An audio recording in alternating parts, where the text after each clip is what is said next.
তোর আর চাকরি করতে হবে না, বেড়ে যা আমার অফিস থেকে, তুই বাইরে যা। যখন দুঃখে পড়ছিলা তখন আমার মেয়ের হাত ধরে তো নদী পার হয়েছিল। এই রাতুলের কথা ছিল আমার মেয়ের এসে বিয়ে করতে। আব্বা, কারে কেক খাওয়াইতেছো তুমি? তোমার এখান থেকে যেতে হবে। কান্না করে কি আছে? হ্যাঁ, তুই তো জেনে শুনে আগুনে ঝাঁপ দিয়েছিলে, তাই না? আমি একা থাকতে চাই, আমার নিজের সাথে নিজের লড়াইটা এখনো শেষ হয়নি। আপনাদের সন্তানের মৃত্যুর জন্য আপনি আর অনেক দুজনই দায়ী। মানে? আমরাও তো ভুল করছি, তাই না? তোমাকে না বলছি এই বস্তিতে আর কখনো আসবে না? কেন আসবো না?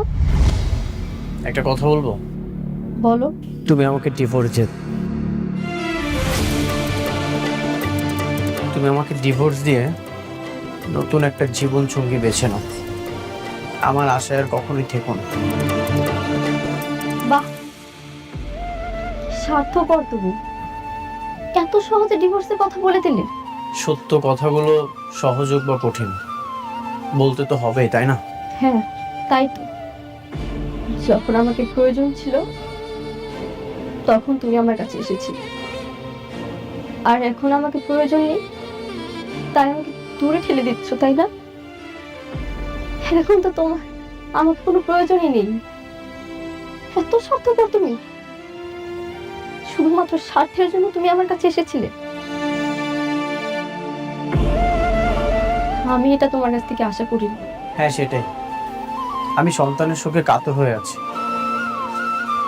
তুমি সন্তানের যন্ত্রণা বুঝবে না, কারণ তোমার তো কখনো সন্তানই হবে না। সন্তানের মর্মটা তুমি বুঝবে না। আমার সন্তান হবে না এর জন্যই কি তুমি আমাকে ডিভোর্স দিতে চাচ্ছ? আমি কখনো মা হব না, তোমাকে বাবা ডাক শোনানোর মতো ক্ষমতা আমার কাছে নেই। এটাই কি আমার সবচেয়ে বড় অপরাধ? কি বলতে চাও তুমি? কি আর বলবো, মেঘলা সন্তানের জন্ম দিতে পারে বলে বারবার তোমাকে অপমান করার পরও সে তোমার কাছে ভালো, খুব প্রিয়। আর আমি তোমাকে এতটা ভালোবাসি, তবুও সন্তান জন্ম না দেওয়ার কারণে তুমি আমাকে ডিভোর্স দিতে চাচ্ছ? হ্যাঁ সেটাই, তোমার যেটা ভাবা সেটাই ভাবো। তুমি এখান থেকে প্লিজ চলে যাও, কখনো আর এখানে আসবে না। আমাকে একা থাকতে দাও।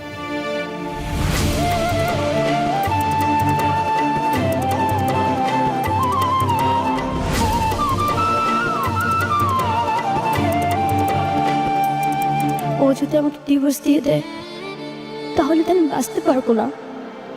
এই পৃথিবীতে আমি মাত্র একজনকেই ভালোবাসি, আর এই ভালোবাসার জন্য আমি সব কিছু করতে রাজি। আমি সন্তান নিলে মনে হয় ও আমাকে ভালোবাসবে, তাহলে এই সন্তান নেওয়ার জন্য যা করতে হয় আমি তাই করব।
মেঘলা, আব্বা, কিছু কইবা? কেন আইছো তোমরা এত রাইতে? কি রে মা, অফিস থেকে এসে সেই যে এখানে থুম মেরে বয়ে রইছস, কিছুই তো বুঝতেছি না। কিছু হয়েছে? মন খারাপ? না, মন কেন খারাপ থাকবে, সব ঠিকই আছে। ওমা, অনেকের বিষয়ে কিছু ভাবছোস? কি করবি জানি না। ওর কথা ভাবতে গেলে আমার সন্তানের কথা মনে পড়ে। ওই আমার যে কষ্টটা দিছে এটা আমি বলতে পারতাছি না আম্মা। মারে ও মা, অনেকই তো কষ্ট পাইতাছে। তোর সন্তানটা মরে গেল, তোরা দুই জায়গায় দুইজন বসে বসে কষ্ট নিয়ে কাঁদতাছস। আমি কই কি, একটু বাইরে দেখ, তোরা দুইজন যদি একসাথে থাকোস তাহলে আমার মনে হয় যে আস্তে আস্তে তোকে কষ্টটা কমে যাবে।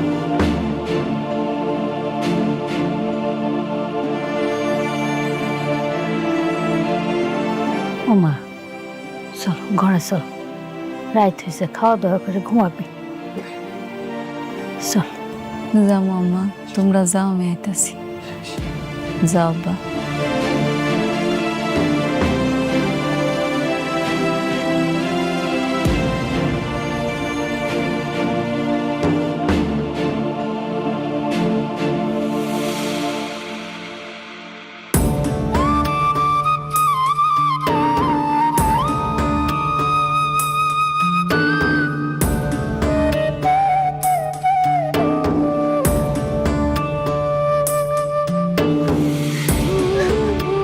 কিরে মা, কান্না করছিস কেন?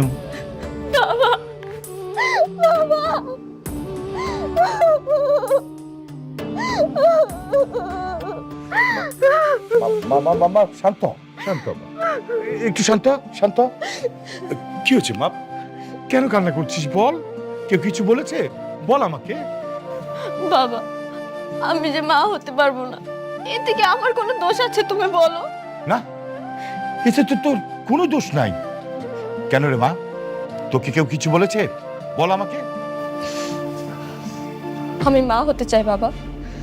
আমি ডাক্তারের সঙ্গে অপারেশনের ব্যাপারে কথা বলতে চাই। অসম্ভব মা, অসম্ভব।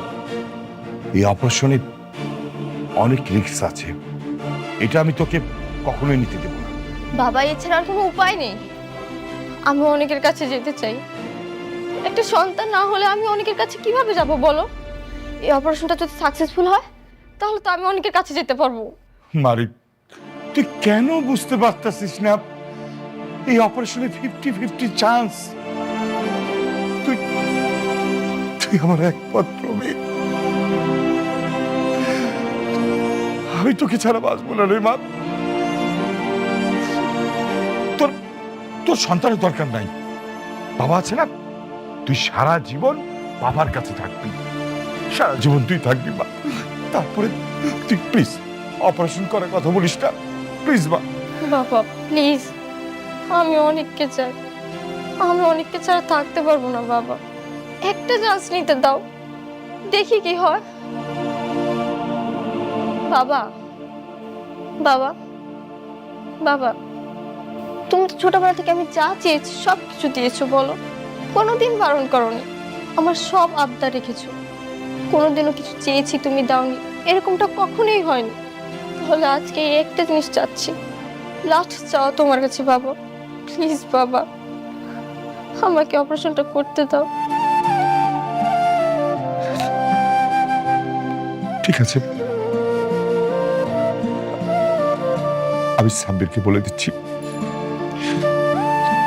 তোকে ডাক্তারের কাছে নিয়ে যাবে। আমি জানি না কি হবে, কিন্তু আমি আমার মেয়েকে হারাতে চাই না বাবা। তোকে আমি বড্ড ভালোবাসি বাবা, বড্ড ভালোবাসি।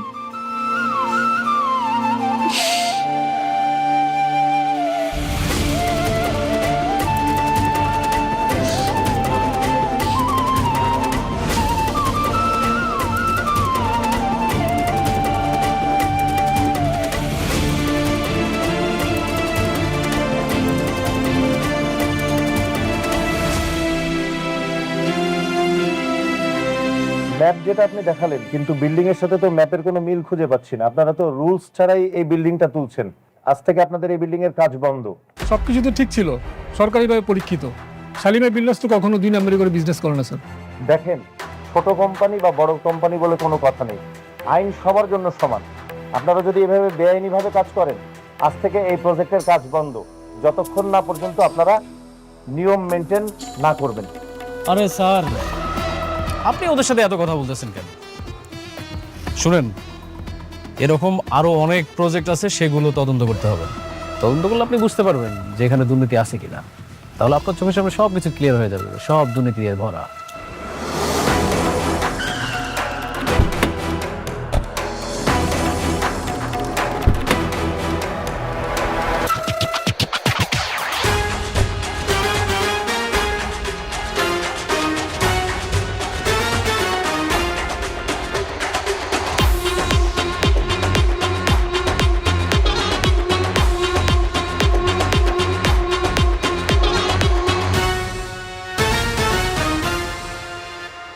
কি হয়েছে এখানে? ও, কি হয়েছে বুঝতে পারছেন না? দুর্নীতি করে বিজনেস করতেছেন আর এখন এসে বলতেছেন কি হয়েছে।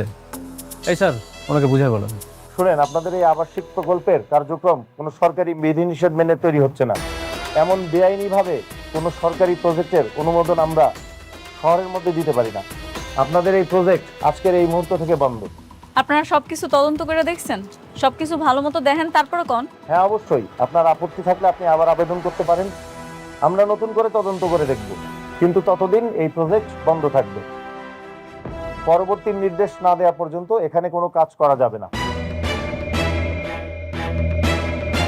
সবাই চলেন তাহলে। রাতুল সাহেব, তাহলে আসি।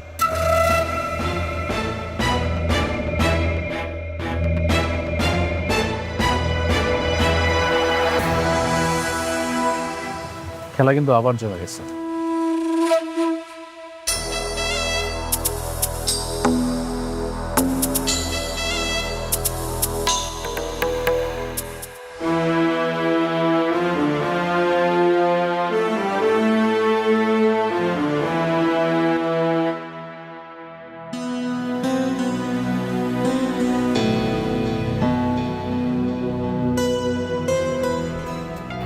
আমি বলবো কি, আপনি আর একটু ভেবে চিনতে সময় নিয়ে সিদ্ধান্তটা নেন। আমি বারবার বলছি, এই অপারেশনটা খুবই ক্রিটিক্যাল একটা অপারেশন। আর তাছাড়া আপনি তো জানেন আপনার শরীরে আরও কিছু প্রবলেম আছে, হ্যাঁ, যে কারণে এই অপারেশনটা আপনার জন্য সত্যি খুব রিস্কি।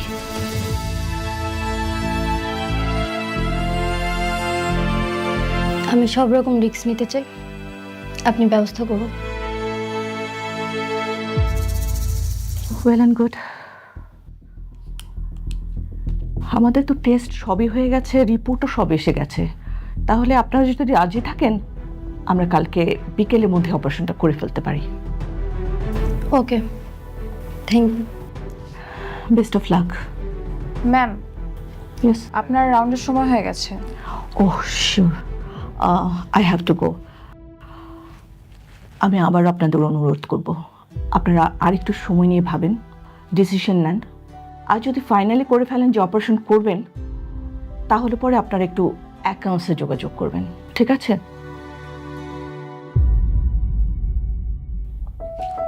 আমাকে উঠতে হবে, চলো আসি।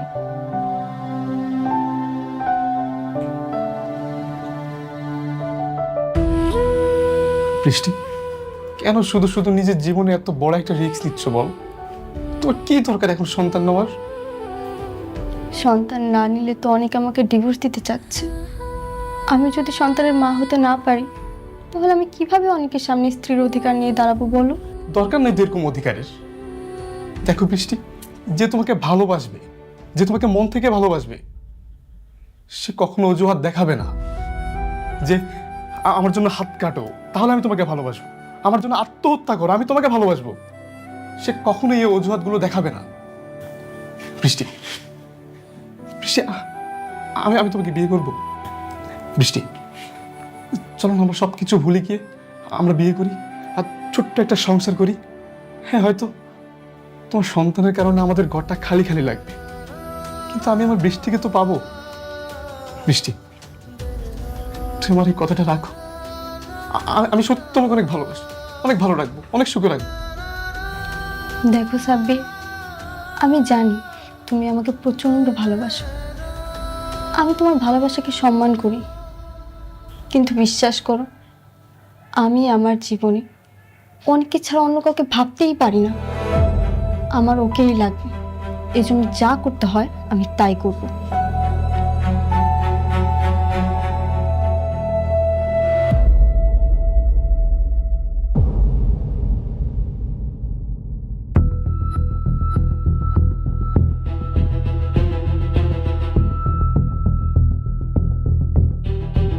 ম্যাডাম, আমাদের প্রজেক্টে তেমন কোনো সমস্যা নেই, তারপরও এমন কাউকে দিয়ে উপস্থাপন করা দরকার যিনি সবকিছু বোঝেন। আপনি ঠিকই বলছেন, অনেক এই জিনিসগুলো খুব ভালো বুঝতো, তাই না? ম্যাডাম, আমি অনেক সাহেবের কথা বলতে চাচ্ছিলাম, কিন্তু আপনি রাগ করেন কিনা তাই বলিনি। না না, রাগার কি আছে, কাজের জন্য যদি লাগে বলা তাহলে তো বলবেনই। কিন্তু আমি ভাবতেছি আমাদের প্রজেক্টটা রান করুন কেমনে কোন তো। দেখুন ম্যাডাম, যদি সরকারি কাউকে পয়সা দেই তাহলে এটা রান করা খুবই সহজ, কিন্তু আমরা সেটা দিতে চাচ্ছি না, আমরা মানে সঠিকভাবে যেতে চাচ্ছি। আপনি একটা কাজ করুন, আপনি অনেক সাহেবকে ফোন দিন, আমি তাকে বুঝিয়ে ব্যাপারটা বলবো।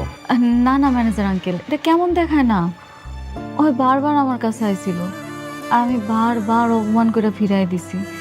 এখন যদি নিজের প্রয়োজনে ডাক দেই কেমন স্বার্থপরের মতো হয়ে যাব না? না না ম্যাডাম, কিচ্ছু হবে না, আপনি ওনাকে ফোন দেন, আমি বুঝিয়ে বলবো।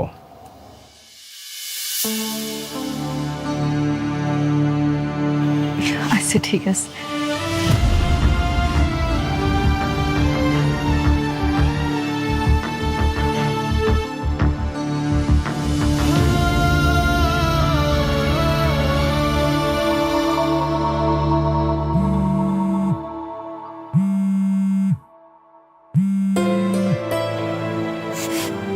মেঘলা, কেমন আছো তুমি? আমি ভালো আছি। আচ্ছা অনেক, তুমি কি ব্যস্ত আছো? হ্যাঁ, আমি ফ্রি আছি। কেন, কি হয়েছে? একটু দরকার ছিল, তুমি একটু তাড়াতাড়ি আমাকে অফিসে আসতে পারবা? বুঝতে পারবো, আমি এখনই আসছি। আচ্ছা ঠিক আছে, তাহলে একটা কাজ করি, আমার গাড়িটা পাঠিয়ে দিতেছি, তুমি চলে আসো। না না, তোমার গাড়ি পাঠানো লাগবে না, তোমার গাড়ি আসতে আসতে আমি নিজেই চলে আসবো। আচ্ছা ঠিক আছে, আসতেছে বললো। ওরা আমাকে যে প্রজেক্টটা দিয়ে কেড়ে নিয়েছিল সেই প্রজেক্টটা আজকে বন্ধ করে দিয়ে আসলো।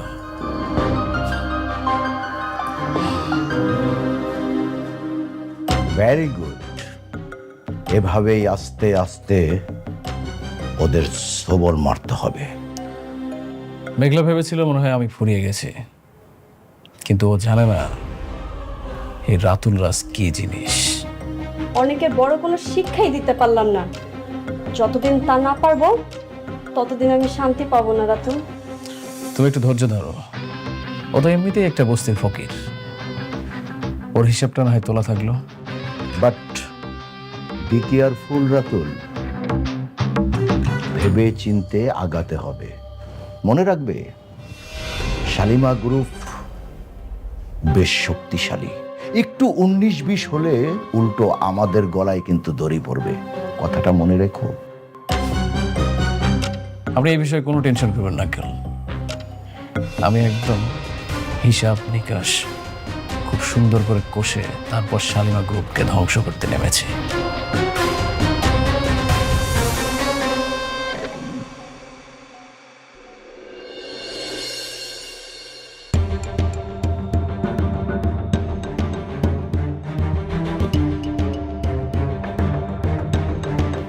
কোনো সমস্যা আছে? আমি তো দেখতেছি সবকিছু মোটামুটি ঠিকই আছে, তারপর ওই সরকারি লোকটা কেন কাজ বন্ধ করে দিল?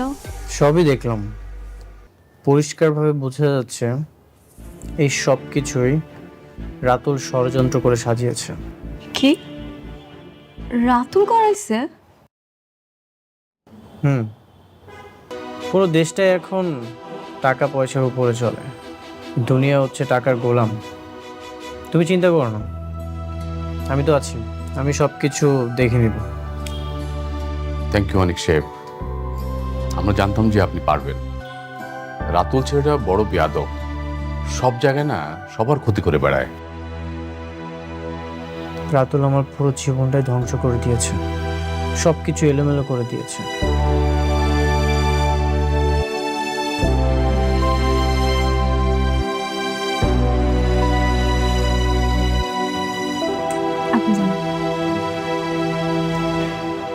আসলে তাড়াহুড়া করে ওরকম কিছু করতে পারি নাই, তোমার জন্য হালকা একটু নাস্তার ব্যবস্থা করছি, নাস্তাটা করে নাও।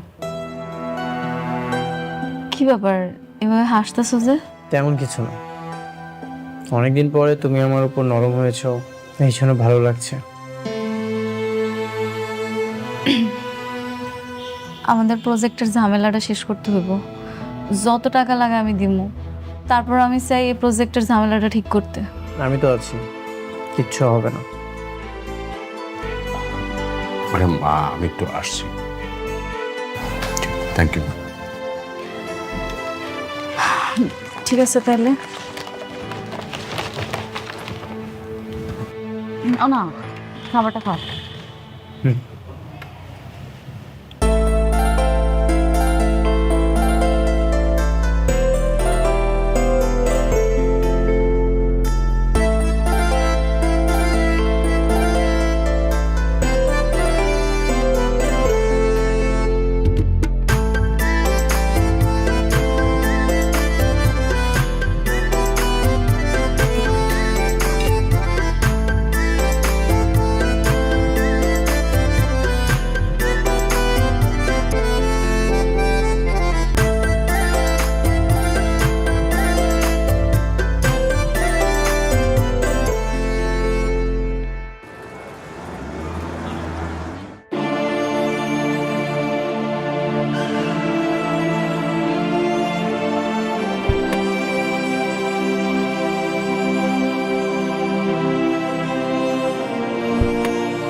কি হলো, তুমি কোথায় যাচ্ছ? কেন, তোমার সাথে যাচ্ছি।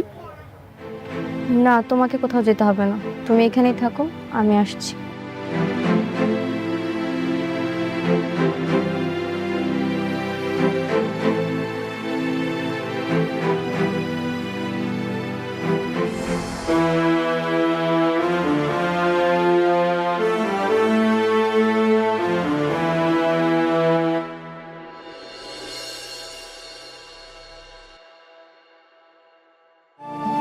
আপা, আপনি আইছেন? কেমন আছেন? এই তো আপা, ভালো আছি। বাবুর কি খবর? আর কোয়েন না, আমাকে রাজপুত্র শুধু দুষ্টামি করে।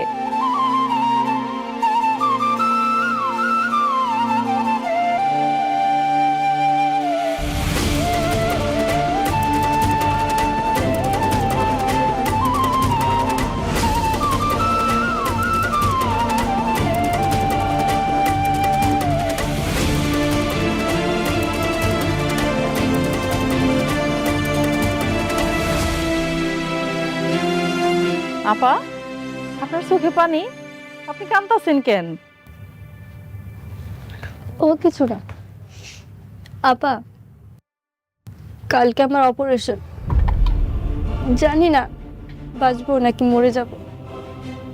যদি আর না ফিরি তাহলে ভাববেন আমি আর এই পৃথিবীতে নেই। কিসের অপারেশন? কি হয়েছে আপনার? আমার তো কখনো সন্তান হবে না, কিন্তু প্রত্যেকটা মেয়েরই তো স্বপ্ন সে মাতৃত্বের স্বাদ গ্রহণ করবে, তার একটা ছোট্ট সন্তান থাকবে, সারাক্ষণ মা মা বলে ডাকবে। জানে না পা, এই সন্তানের জন্য না আমার সংসারটাও ভেঙে যাচ্ছে। এই অপারেশনটা করে যদি আমার সন্তান হয় তাহলে আমার সংসারটাও টিকে যাবে, এই জন্যই আমি অপারেশনটা করছি।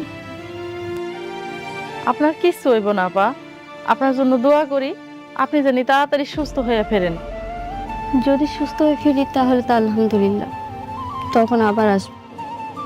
ওর দিকে খেয়াল রাখবেন আপা, আমি না থাকলেও যেন ওর যত্নে কোনো অবহেলা না হয়।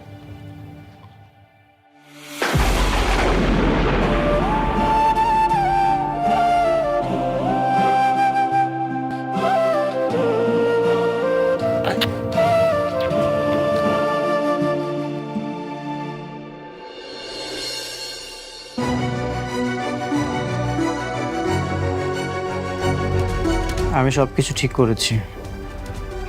ওরা ডিজাইনটা নকল করার চেষ্টা করছে। আমি সব কিছু আবার নতুন করে বের করেছি। তার মানে কালকে থেকে কাজ শুরু করতে পারবো, তাই তো? হ্যাঁ, আমি তাদেরকে চ্যালেঞ্জ করেছি, কাল নতুন করে তদন্ত হবে আর আমি সেখানে থাকবো। তাহলে তো খুব ভালো। একটা কাজ করি না হয়, আমিও যাবো। কখন যাবো তুমি? আমারে কও, আমিও যাবো। ঠিক আছে, আমি তোমাকে সময়টা জানিয়ে দেব। দেখো মেঘলা, তোমার কাজ মানেই তো আমার কাজ, তাই না? ভাবছিলাম কালকে আমি আমার সন্তানের কবরটা দেখতে যাব, কিন্তু একটার পর একটা ঝামেলা হইতেই আছে। জানি না এই ঝামেলা শেষ হইব কবে। আগে ঝামেলাটা শেষ হোক, তারপর না হয় আমি আমার সন্তানের কবরটা দেখি। তুমি চাইলে যেতে পারো, আমি সব কিছু সামলে নিব। তুমি তো এখন পর্যন্ত বাবুর কবরটা দেখোনি। তুমি নিজের হাতে আমার সন্তানের কবর দিছিলা না? হ্যাঁ। তোমার কি একটুও খারাপ লাগে নাই? বুকটা ফেটে যাচ্ছিল। বাবা হয়ে নিজের সন্তানকে ধরে রাখতে পারিনি। পৃথিবীতে বাবার কাঁধে সন্তানের লাশ, এর চেয়ে কষ্ট হয়তো আর কিছু নেই। থাক এসব কথা, অনেক রাত হয়েছে। যাও, তুমি তোমার বাসায় যাও, কালকে তোমার লগে দেখা হইবে। ঠিক আছে বাবা, মা, আসো।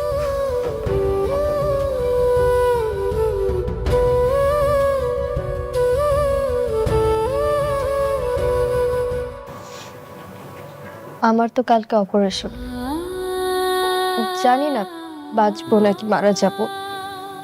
আমি চাই আমার অপারেশনের আগে অনেককে আসতে বলবো, ওকে ওর সন্তানের কথা বলে যাব। অনেক আর মেঘলার সন্তান যাতে সুখে দুঃখে একসঙ্গে থাকতে পারে। না না, এটা তুই কেন করবি? হ্যাঁ, তুই যদি এটা করিস তো আমরা সবাই আবার একই বিপদে পড়ে যাব।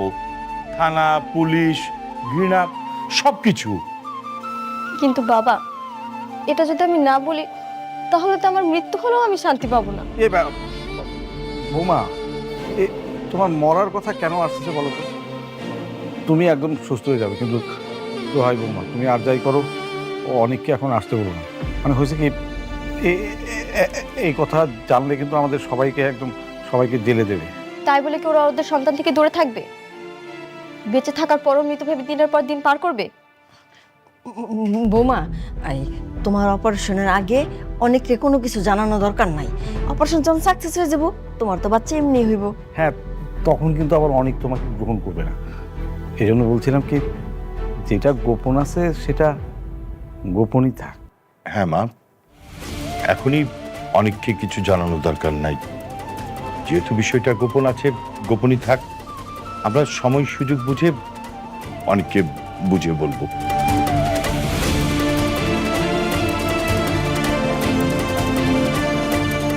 আচ্ছা, কি ব্যাপার? ওনারা কেউ আসছে না কেন? আর আমরা এখানে আর কতক্ষণ অপেক্ষা করবো? কাজ করাতে হলে তো আসতেই হবে। দেখি আর একটু সময় আসে কিনা।